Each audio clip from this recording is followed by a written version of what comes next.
Bahawalpur university میں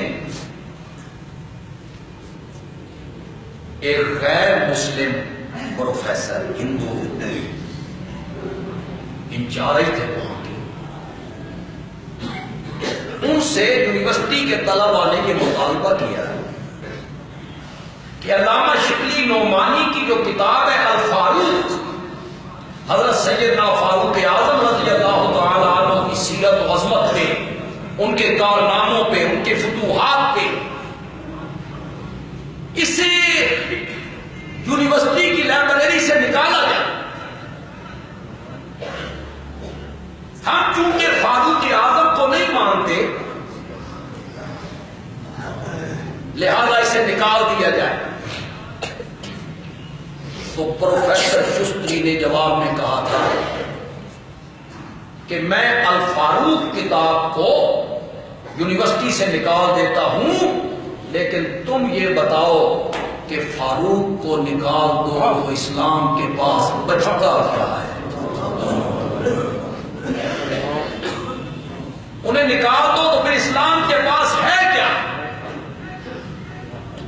کیسی حکمرانی کی؟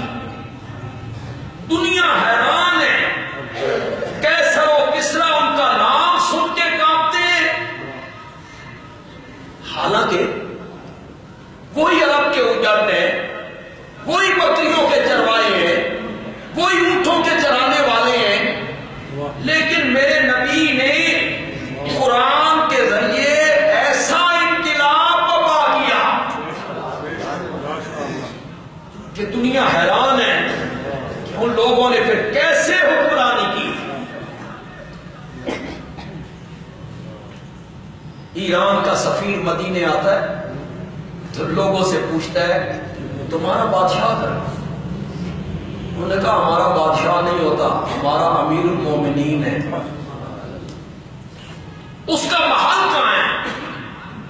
انہوں نے کہا اس کا محل نہیں، دفتر اس کا؟ انہوں نے کہا نہیں، کوئی دفتر نہیں، مسجد نبوی ہی اس کا دفتر۔ یہی سفیروں سے ملاقات ہوتی ہے، یہی فیصلے ہوتے ہیں، یہی وفود ملتے ہیں، یہی سے وفود روانہ کیے جاتے ہیں۔ وہ مسجد نبوی میں آیا ہے تو وہاں بھی امیر المومنین موجود نہیں ہے۔ کسی سے پوچھا تو اس نے کہا کہ ابھی باہر نکلے ہیں۔ تو وہ حیران ہو گیا، اس کے نکلنے سے پہلے کوئی ہاتھیوں کی قطار، کوئی اونٹوں کی قطار، کوئی گھوڑوں کی قطار، وہ جاؤ حشم، ہٹو بچوں کی صدا، ہٹ جاؤ، وزیر اعظم صاحب آ رہے ہیں، گورنر صاحب آ رہے ہیں، صدر صاحب آ رہے ہیں، کچھ بھی نہیں ہے، کیوں نکل گئے؟ وہ بھی مدینے کی گلیوں سے نکلتا ہوا باہر گیا تو اس نے دیکھا کہ کھیت کے کنارے حضرت عمر اینٹ کا سرہانہ بنا کے سوئے ہوئے۔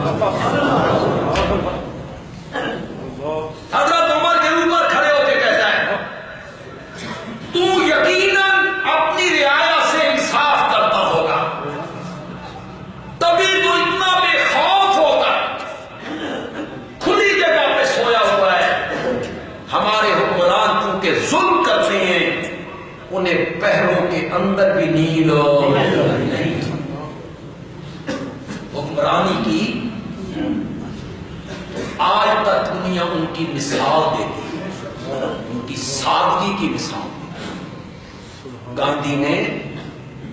گاندھی یہ کہنے پہ مجبور ہو گیا کہ میں امور مملکت چلانے کے لیے کسی فلسفہ اور کسی غیر انگریز کی یا کسی کی مثال نہیں دوں گا، میں کہوں گا کہ سادگی کے وہی طور طریقے اپناؤ جو ابو بکر و عمر نے اپنائے رضی اللہ تعالی